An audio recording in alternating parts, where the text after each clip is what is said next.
Muy buenas noches, señores. Bienvenidos. Ya estamos ya estamos de nueva cuenta aquí.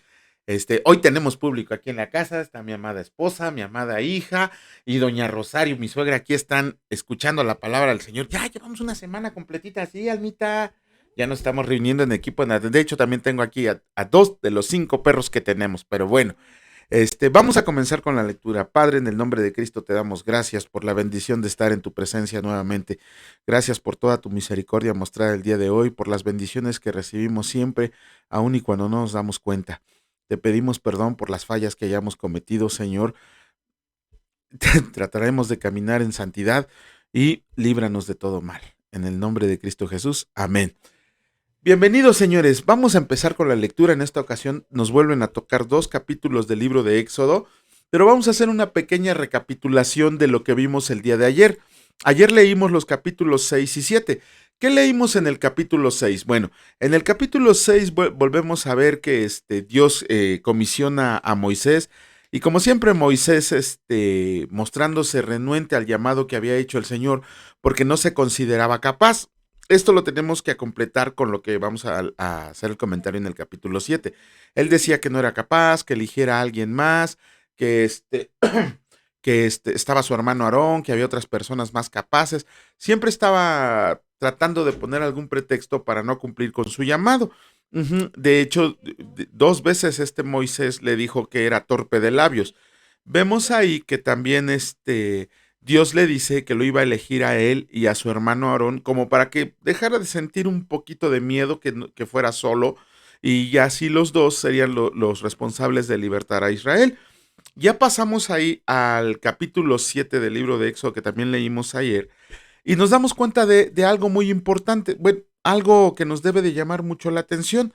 Vemos que la palabra dice que cuando el Señor eligió a Moisés tenía 80 años y además Aarón tenía 83. Ya no eran los muchachitos, los señores así jóvenes como para decir, pues ustedes van a liberar a Israel. De 80 y 83 años, de hecho ya estaban considerados dentro de la vejez en esos momentos en Israel y aún así Dios los elige a ellos. Esto, esto nos tiene que servir de enseñanza a nosotros, ¿no? Porque muchas veces, este, puede ser que el Señor nos comisione para algo, o puede ser que nos esté haciendo su llamamiento el Señor, y ese es uno de los grandes pretextos que tenemos. Ay, no, porque ya estoy grande, ¿no? Ay, no, ya se me pasó la juventud. Ay, no, estoy muy joven, de hecho. Ay, no, no estoy capacitado. De hecho, el Señor no se va a fijar si eres joven, grande, chico, mediano, maduro, ya entrado en años. Lo que se va a fijar es en tu corazón, que lo tengas dispuesto y que estés dispuesto a hacer tu voluntad. Muchos de nosotros recibimos a Cristo, tuvimos la oportunidad de recibir a Cristo. Bueno, yo lo recibí a los 33 años. Alvita, ¿a qué edad recibiste a Cristo?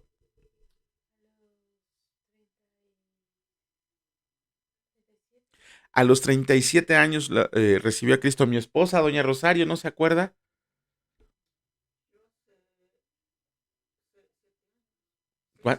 6 años. ¿Cuántos tiene?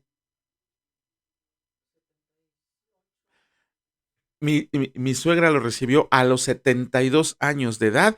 Y aquí estamos estudiando la palabra del Señor, no ponemos pretexto, al contrario, les digo que a mí me da mucho gusto a veces cuando ando aquí en casa de Metiche, que subo así a veces sin hacer mucho ruido, dice mi esposa que tengo pasos de ratero porque no se escucha cuando camino. Y subo la escalera y a veces veo con mucho agrado que doña Rosario tiene su Biblia y la está leyendo en voz alta, como manda el Señor, ¿no? O sea, no se fija a quién la esté viendo o qué esté haciendo, sino que está leyendo la palabra de Dios en voz alta.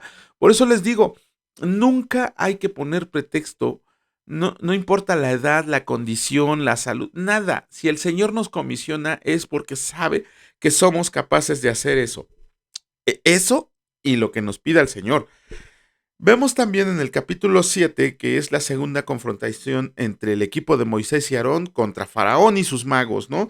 Vemos ahí que para que le crean, Moisés le dice a Aarón que tire su vara al suelo y que cuando la tira al suelo, la vara se convierte en una culebra. Pero Faraón dice, ah, sí, pues te voy a traer a mi equipo. Y va por Janes y Jambres. Si no saben quiénes son Janes y Jambres, son los magos que estaba utilizando en ese momento Faraón. ¿Cómo sabemos cómo se llamaban? Si en este libro no dice su nombre, váyanse a leer Segunda de Timoteo, capítulo 3, versículo 8. Y es Pablo quien nos da los nombres de estos magos, ¿no? Janes y Jambres. Dice que también aventaron sus varas al piso y que también se convirtieron en culebras. La única diferencia fue que la culebra de Aarón se comió a las otras culebras. Ya estábamos en ese entrado, se van otra vez Aarón y Moisés y regresan e inicia la famosa serie de 10 plagas. En esta ocasión empieza la primera plaga, que es las aguas convertidas en sangre. Dice la palabra que todas las aguas del río Nilo se convirtieron en sangre, que los peces se murieron y que el río apestaba. Ujú. Eh, de ahí vemos que, ¿cómo se llama? Que otra vez Faraón manda a llamar a sus magos para que hicieran lo mismo que habían hecho Moisés y Aarón. Nada más, yo creo que Faraón como que no le giraba mucho la ardilla, porque está viendo que todo el Nilo se había convertido en sangre y le ordena a sus magos que convierta en sangre toda la demás agua. Esta plaga sí afectó al pueblo de Israel también, pero afectó a todos los egipcios. Toda el agua se convirtió en sangre. Dice la palabra que a los egipcios les daba asco beber, pues a quién no le iba a dar asco, ¿no? Que para solucionar este problema tuvieron que cavar pozos donde subiera nueva agua para poder consumirla. Eh, por ahí vimos una serie y una película que no está muy apegada a la palabra del Señor, porque prácticamente era una plaga tras otra, que duraban unas cuantas horas o si acaso un día, y regresaban Moisés y Aarón a aventar la siguiente plaga. Pero en realidad aquí la palabra dice que el agua convertida en sangre duró 7 días hasta que Faraón los mandó llamar. Pero eso es lo que vamos a leer el día de hoy. Vamos a comenzar con la lectura. En esta ocasión nos tocan los capítulos 8 y 9 y vamos a comenzar con la lectura del capítulo 8 del libro de Éxodo y escrito está, la plaga de ranas.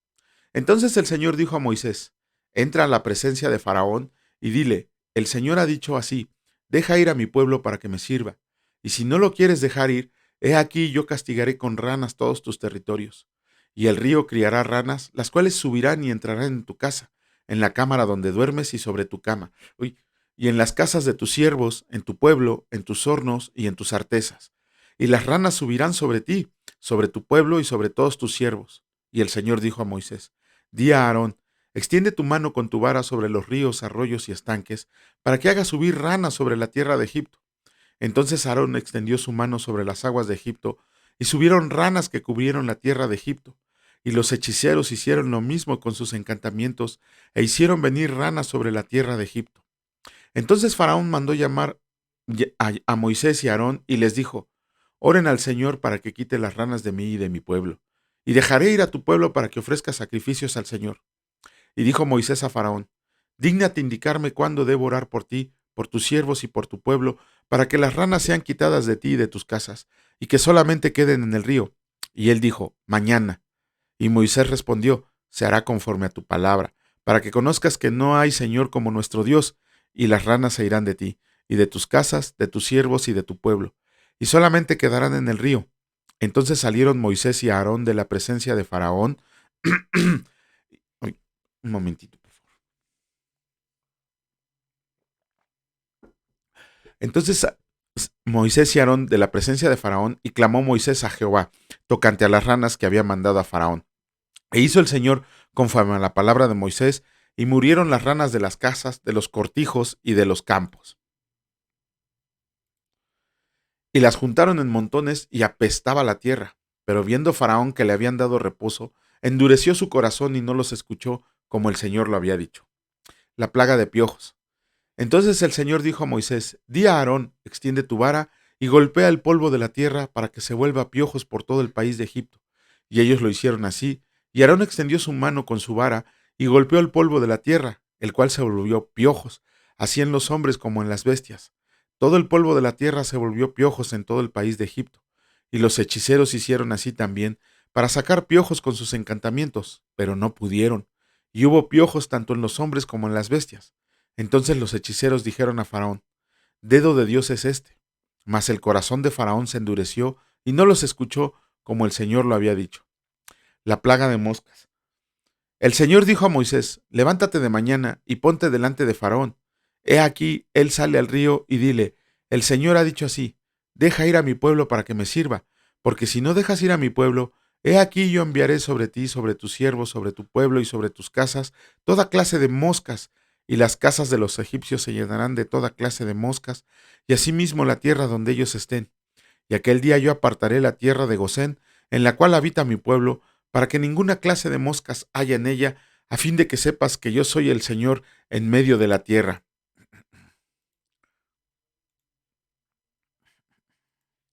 Y yo pondré redención entre mi pueblo y el tuyo. Mañana será esta señal. Y el Señor lo hizo así, y vino toda clase de moscas molestísimas sobre la casa de Faraón, sobre las casas de sus siervos, y sobre todo el país de Egipto, y la tierra fue corrompida a causa de ellas. Entonces Faraón llamó a Moisés y a Aarón y les dijo: anden, ofrezcan sacrificio a su Dios en la tierra. Y Moisés respondió: no conviene que hagamos así. Capítulo 8. He aquí, si sacrificamos la abominación de los egipcios delante de ellos, ¿no nos apedrearían? Camino de 3 días iremos por el desierto y ofreceremos sacrificios al Señor nuestro Dios, como Él nos dirá.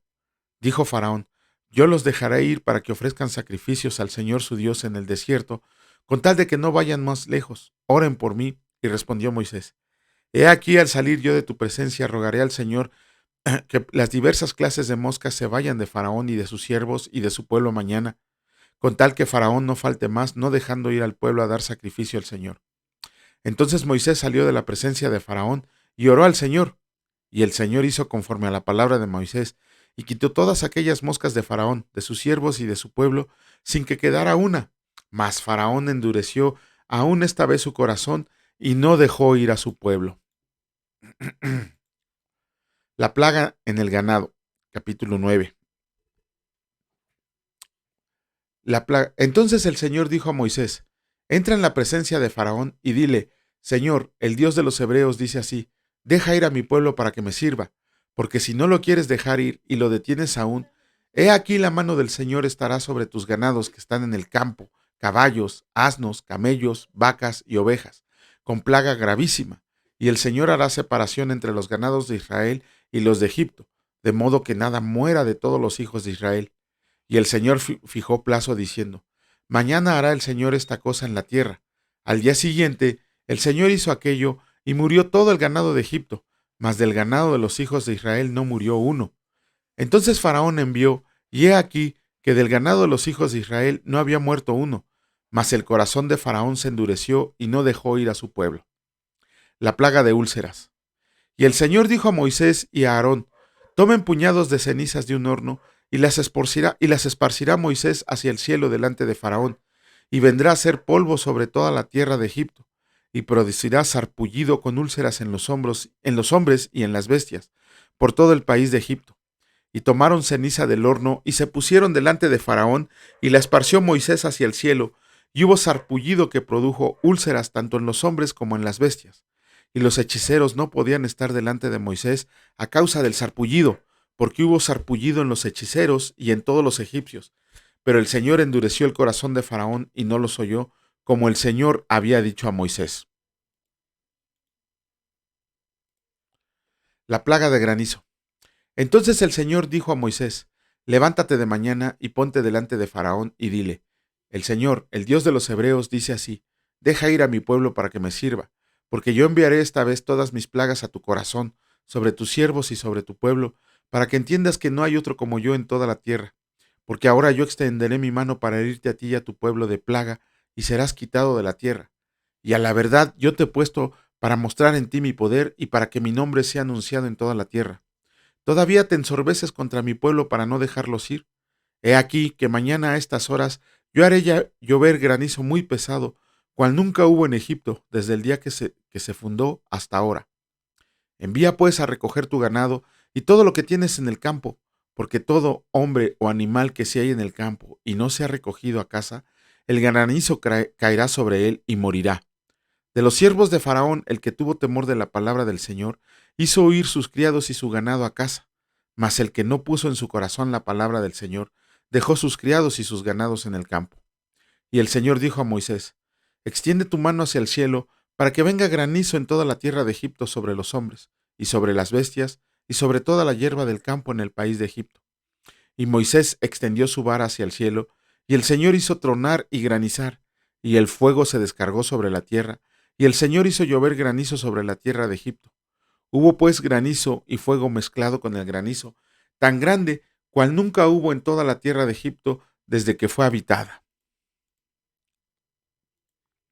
Y aquel granizo hirió en toda la tierra de Egipto todo lo que estaba en el campo, así hombres como bestias. Asimismo destrozó el granizo toda la tierra del campo y desgajó todos los árboles del país. Solamente en la tierra de Gosén, donde estaban los hijos de Israel, no hubo granizo. Entonces Faraón envió a llamar a Moisés y a Aarón y les dijo: he pecado esta vez. El Señor es justo y yo mi pueblo impíos. Oren al Señor para que cesen los truenos de Dios y el granizo, y yo los dejaré ir y no los detendré más. Y le respondió Moisés: tan pronto yo salga de la ciudad, extenderé mis manos al Señor y los truenos cesarán, y no habrá más granizo, para que sepas que del Señor es la tierra. Pero yo sé que ni tú ni tus siervos temerán todavía la presencia del Señor Dios. El lino, pues, y la cebada fueron destrozados, porque la cebada estaba ya espigada, y el lino en caña. Mas el trigo y el centeno no fueron destrozados, porque eran tardíos. Y salido Moisés de la presencia de Faraón fuera de la ciudad, extendió sus manos al Señor, y cesaron los truenos y el granizo, y la lluvia no cayó más sobre la tierra.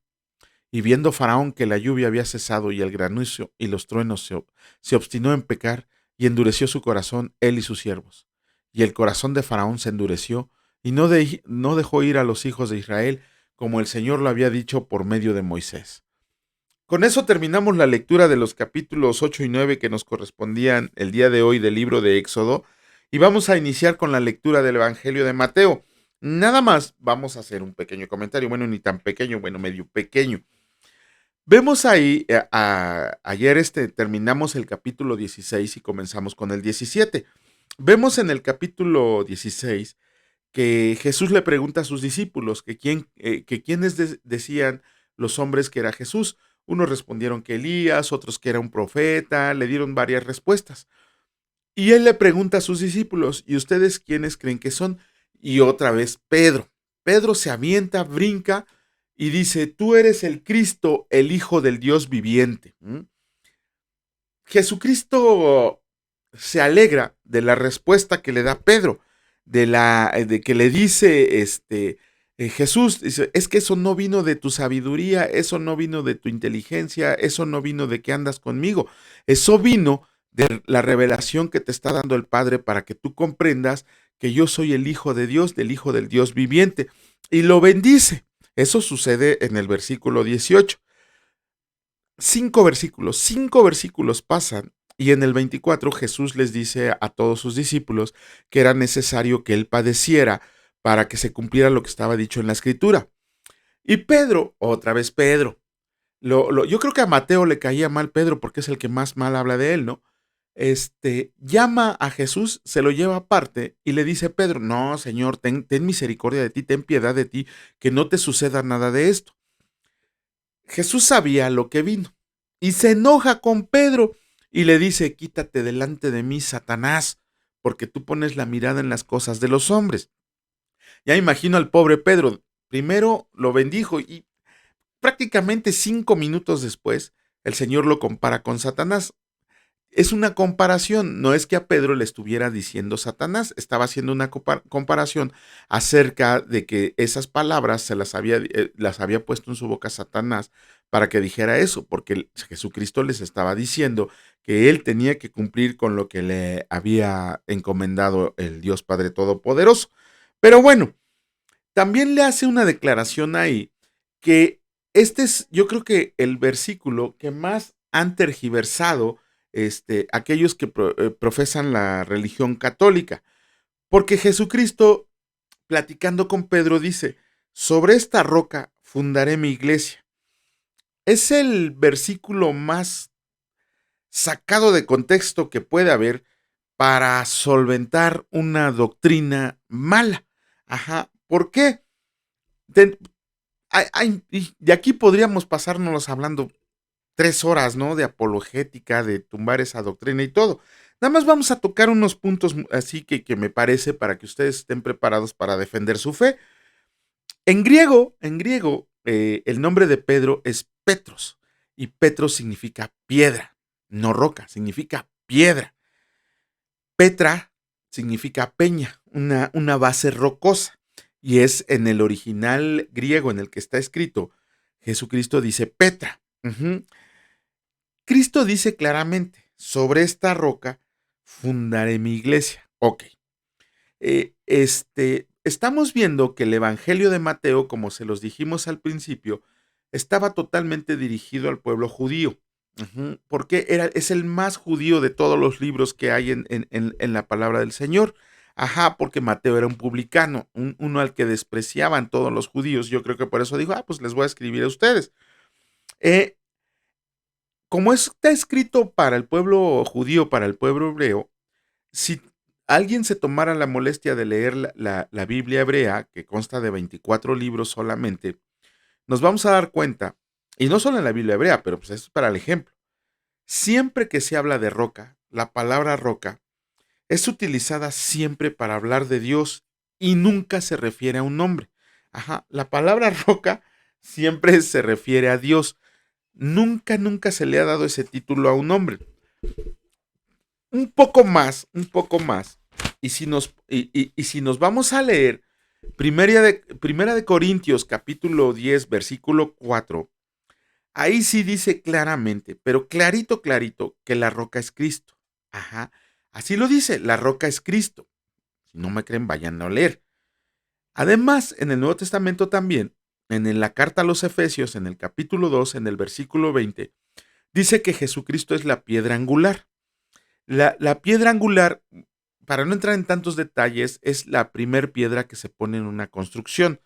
Ajá, no sé si han visto a veces en la televisión que cuando se construye un hospital o una escuela, algo así, siempre va alguien medio distinguido a poner la primer piedra. Digo, no sabe ni agarrar una pala, pero pues él pone la primer piedra, ¿no? Entonces, en Efesios capítulo 2, versículo 20, dice que Jesucristo es la piedra angular. De hecho, también por ahí vamos a encontrar otro versículo que dice que fue la piedra que desecharon los edificadores. Ajá. eh, en eso nada más cuando Jesucristo dijo roca, no le dijo Petro sobre esta iglesia, sobre esta piedra fundaré mi iglesia, dijo sobre esta roca. Ujú. Si nosotros leemos completo el Antiguo Testamento, nos vamos a dar cuenta que Pedro jamás, nunca, jamás, jamás de los jamases, se designó ni como fundamento ni como iniciador de la iglesia. Siempre se refirió a Cristo como piedra y roca.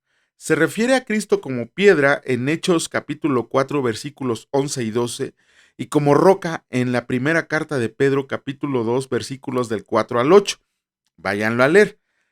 Después el Señor Jesús le dice a Pedro, las puertas del Hades no prevalecerán contra ti. Ok, si nos hemos dado cuenta, la iglesia que surgió en Pentecostés, en el día de Pentecostés, porque aquí en el Evangelio de Mateo solamente Jesucristo habla de iglesia, pero no dice que se está fundando ahí, la iglesia se fundó en Pentecostés. Cuando le dice que eso es porque se está refiriendo a que todos los ataques que ha sufrido la iglesia de Cristo desde que se fundó en Pentecostés, cómo les fue a los cristianos con Nerón, con varios emperadores durante 300 años más o menos, sufrieron persecución y la iglesia no desapareció. Vemos ahí cuando vino, no dicen los católicos que en 1562, algunos medio ignorantes dicen que los cristianos surgieron con la Reforma Protestante. No, la Reforma Protestante solamente volvió a retomar las bases de la iglesia que se había fundado en Pentecostés, allá por 1562. ¿A cuántos cristianos se escabechó la Iglesia Católica? No, digo, Lutero y Calvino no eran unas blancas palomitas. De hecho, ellos también quemaron a uno de sus amigos por ¿cómo se llama? Por apóstata. Pero si nos damos cuenta, no solo de la Iglesia Católica, también de la Iglesia Islámica, también de varias sectas, la Iglesia cristiana es la que ha sido más perseguida. Me acuerdo cuando yo era adolescente, hace muchísimos años, hace como 30 años, allá por donde vivía en casa de mi mamá, pusieron una carpa ahí sobre el Bordo Sochaca, pusieron una carpa y era una iglesia cristiana. Y en compañía del sacerdote de la iglesia, los habitantes de la colonia fueron a apedrearla, ¿no? Imagínense, digo, yo no fui afortunadamente, ¿no? Ese día, porque estaba más ocupado viendo caricaturas que andar queriendo ir a apedrear personas, ¿no? Pero sí, por órdenes del sacerdote, todos fueron, se reunieron afuera de la carpa y apedrearon la iglesia, ¿no? Nada más les duró el gusto como 5 años, porque después fundaron una iglesia grande ahí. Este, es la iglesia que ha sido más perseguida. Por eso, cuando Jesucristo dice que las puertas del Hades no prevalecerán contra ella, es porque todos los ataques son ofensivas, fracasadas en contra de la iglesia. Ajá, nunca han logrado desaparecerla ni la podrán desaparecer. ¿Por qué? Porque los poderes de la muerte fueron eliminados, fueron derrotados en la cruz con Jesucristo, por el traslado de los creyentes vivos cuando sea el arrebatamiento y por la resurrección de los muertos. Luego viene algo que le dice Jesús otra vez a Pedro: a ti te daré las llaves del reino de los cielos. Pedro no es el portero del cielo, por más que lo dibujen con una sotana blanca y una aureola en la cabeza y unas llaves en el cinturón. Pedro no es el portero del cielo, no es una blasfemia decir eso. Este, no es el portero del cielo. De hecho, cuando dice que a ti te daré las llaves del reino del cielo, se está refiriendo al reino del cielo, pero en la tierra. Recuerden que Mateo siempre habla del reino de los cielos. Ajá, ¿a qué se refería con el reino de los cielos? A todos los que profesaban creer en Jesucristo y se volvían en seguidores de Cristo. Ajá. Las llaves a las que se refiere cuando le dice a ti te daré las llaves del reino de los cielos, son las llaves que podrían decirse que nos dan acceso al reino de los cielos. Y por lo menos tres de ellas, no es que sean llaves, no lo vayan a tomar así como que no, es que son llaves que abren puertas y todo eso. No, no, no. Estamos hablando alegóricamente, si no van a andar diciendo, no, hay que buscar las llaves. Tengo un hermano en Cristo que lleva como 2 años buscando las llaves del reino de David. No, no sé, pues si están ahí en la palabra de Dios, no sé dónde las ande buscando. Ha de ser así como en una aguja, en un pajar, ¿no? Llaves es una figura alegórica, no estamos diciendo que así sea esto, pero pueden ver varias claves para eso en la famosa Gran Comisión en Mateo 28, en el versículo 19, cuando les dice Jesucristo: vayan y hagan discípulos a todas las naciones. ¿Qué dice? Que eso se lo está diciendo a todos los apóstoles, ¿no? Hagan discípulos a todas las naciones. Es que todos se tienen que volver seguidores de Cristo, pero sobre todo aprender del maestro de maestros, aprender del maestro que es el Señor Jesucristo. Que se bauticen todos en nombre del Padre y del Hijo y del Espíritu Santo. Una vez algún cristiano mal informado hizo la pregunta acerca que dónde decía la palabra de Dios que los apóstoles tenían que predicar en nombre del Padre, del Hijo y del Espíritu Santo. Pues aquí no, claramente dice la Biblia: bautícenlos en nombre del Padre, del Hijo y del Espíritu Santo. A sus apóstoles y a sus discípulos se los dijo. Tenemos que tener en cuenta algo, que el bautismo no es necesario para la salvación, pero sí es una confesión pública de pertenencia a Cristo. Y la enseñanza, todo aquello que hemos aprendido, lo tenemos que enseñar a que lo guarden las demás personas que han decidido seguir a Cristo. Una de las cosas más vergonzosas, y eso se los voy a demostrar ahorita, de los que profesan la religión católica, es que dice que todas estas cosas fueron dadas exclusivamente a Pedro. Ajá, las llaves del reino de los cielos, el perdonar pecados, las llaves ¿cómo se llama? Del reino te los voy a dar a ti. Y dicen que con eso Pedro se convierte en el primer papa porque fue al único al que se los dio Jesucristo.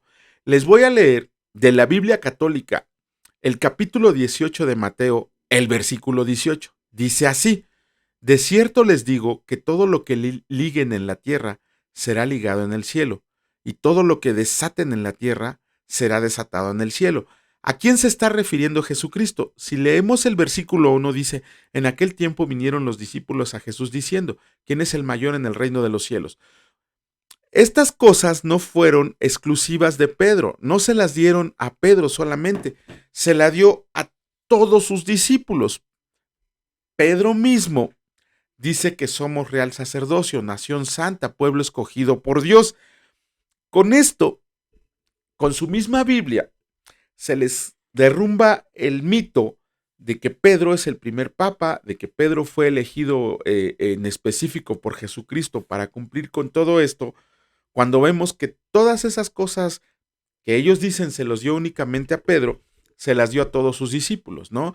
Y no hay fundamento para decir que Pedro es el primer papa. Pero bueno, vamos a comenzar con la lectura. En esta ocasión nos toca el Evangelio de Mateo, terminar el capítulo 17 y comenzar con el capítulo 18 precisamente. Y vamos a iniciar con la lectura del capítulo 17 del Evangelio de Mateo, y escrito está: Jesús sana a un muchacho lunático.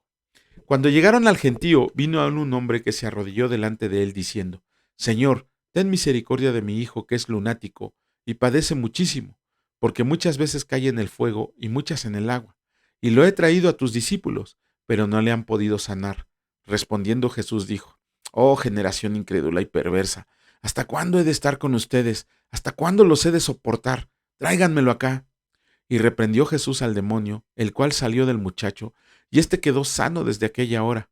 Viniendo entonces los discípulos a Jesús aparte, dijeron: ¿Por qué nosotros no pudimos echarlo fuera? Jesús les dijo: Por su poca fe, porque de cierto les digo, que si tuvieran fe como un grano de mostaza, dirían a este monte: pásate de aquí a allá, y se pasará, y nada les será imposible. Pero este género no sale si con oración y ayuno. Jesús anuncia otra vez su muerte. Estando ellos en Galilea, Jesús les dijo: El Hijo del Hombre será entregado en manos de hombres, y le matarán, mas al tercer día resucitará. Y ellos se entristecieron en gran manera. Pago del impuesto del templo. Cuando llegaron a Capernaum, vinieron a Pedro los que cobraban los 2 dracmas, y le dijeron: ¿Su maestro no paga los 2 dracmas? Y él dijo: Sí. Y al entrar él en casa, Jesús le habló primero diciendo: ¿Qué te parece, Simón? Los reyes de la tierra, ¿de quiénes cobran los tributos o los impuestos? ¿De sus hijos o de los extraños? Pedro le respondió: De los extraños. Jesús le dijo: Luego los hijos están exentos. Sin embargo, para no ofenderlos, ve al mar y echa el anzuelo, y el primer pez que saques, tómalo, y al abrirle la boca, hallarás un estatero. Tómalo y dáselo por mí y por ti. Capítulo 18 del Evangelio de Mateo. Escrito está: ¿Quién es el mayor? En aquel tiempo los discípulos vinieron a Jesús, diciendo: ¿Quién es el mayor en el reino de los cielos? Y llamando Jesús a un niño, lo puso en medio de ellos y dijo: De cierto les digo, que si no se vuelven y se hacen como niños, no entrarán en el reino de los cielos. Así que, cualquiera que se humille como este niño, ese es el mayor en el reino de los cielos. Y cualquiera que reciba en mi nombre a un niño como este, a mí me recibe. Ocasiones de caer. Y cualquiera que haga tropezar a alguno de estos pequeños que creen en mí, mejor le fuera que se le colgara al cuello una piedra de molino de asno y que se le hundiera en lo profundo del mar. Ay del mundo por los tropiezos, porque es necesario que vengan tropiezos, pero ay de aquel hombre por quien viene el tropiezo. Por tanto, si tu mano o tu pie te es ocasión de caer, córtalo y échalo de ti. Mejor te es entrar en la vida cojo o manco, que teniendo 2 manos o 2 pies ser echado en el fuego eterno. Y si tu ojo te es ocasión de caer, sácalo y échalo de ti. Mejor te es entrar con un solo ojo en la vida, que teniendo 2 ojos ser echado en el infierno de fuego. Parábola de la oveja perdida. Miren que no menosprecien a uno de estos pequeños, porque les digo que sus ángeles en los cielos ven siempre el rostro de mi Padre que está en los cielos, porque el Hijo del Hombre ha venido para salvar lo que se había perdido. ¿Qué les parece? Si un hombre tiene 100 ovejas y se descarría una de ellas, ¿no deja las 99 y va por los montes a buscar la que se había descarriado? Y si acontece que la encuentra, de cierto les digo que se regocija más por aquella que por las 99 que no se descarriaron. Así no es la voluntad de su Padre que está en los cielos, que se pierda uno de estos pequeños. Con esto terminamos la lectura del día de hoy. Mañana, si Dios lo permite, empezaremos con la lectura y haremos los comentarios pertinentes. ¿Algún comentario, señoritas? ¿Chicas lindas? ¿No? ¿Todo bien? Perfecto. Es que ahora sí me siento importante porque tengo público en vivo. Pero bueno, Padre, en el nombre de Cristo te damos gracias por tu amor inconmensurable, Señor, por tu gracia que no merecíamos y que has decidido otorgárselas a estos siervos inútiles que somos. Gracias por el alimento del cual nos llenas, Señor, porque nuestra mesa, gracias a tu bondad, jamás ha estado sin alimento, Señor. Te damos gracias sobre todo por este rico pan espiritual que nos has permitido leer, que nos has permitido llevar y que nos has permitido escuchar, para que siga nutriendo nuestro espíritu y cada día anhelemos conocerte para poder glorificarte, bendecirte y amarte cada día más y más y más. Gracias por resguardarnos en este tu hogar, Señor, para los que van a su trabajo, para los que regresan, para los que vienen de las escuelas. Bendice su camino, permite que lleguen con bien a su hogar, Señor, según el propósito de tu perfecta voluntad. Asimismo te pedimos que el día de mañana nos permitas estar presentes nuevamente llevando tu evangelio a todas las personas necesitadas. Todo el mundo te necesita, Señor, aunque no se den cuenta. Y asimismo te pedimos que se siga extendiendo tu palabra en todo el mundo, Señor, para que tu pronto regreso ya sea una, una promesa más cumplida, Señor. Anexa el día de hoy no a uno, Señor, a muchos más que doblen su rodilla frente a ti y te declaren Rey de Reyes y Señor de Señores. Te alabamos y te bendecimos en el precioso nombre de tu Hijo Cristo Jesús y que tu Espíritu Santo jamás nos abandone. Benditos sean por siempre y para siempre. Amén. Que Dios los bendiga, señores, y si Dios lo permite, nos vemos el día de mañana. Perdón, nada más, ayer les dije que coman y frutas y verduras, porque si ustedes se van a leer Daniel, allá van a ver cómo es una clase de ayuno. Hoy que vimos el tema del ayuno, vayan a leer ese libro. Bueno, lo vamos a leer más adelante, ¿no? Pero léanlo si quieren saber por qué les dije que coman frutas y verduras. Pero bueno, que Dios los bendiga. 1, 2, 3. Bye.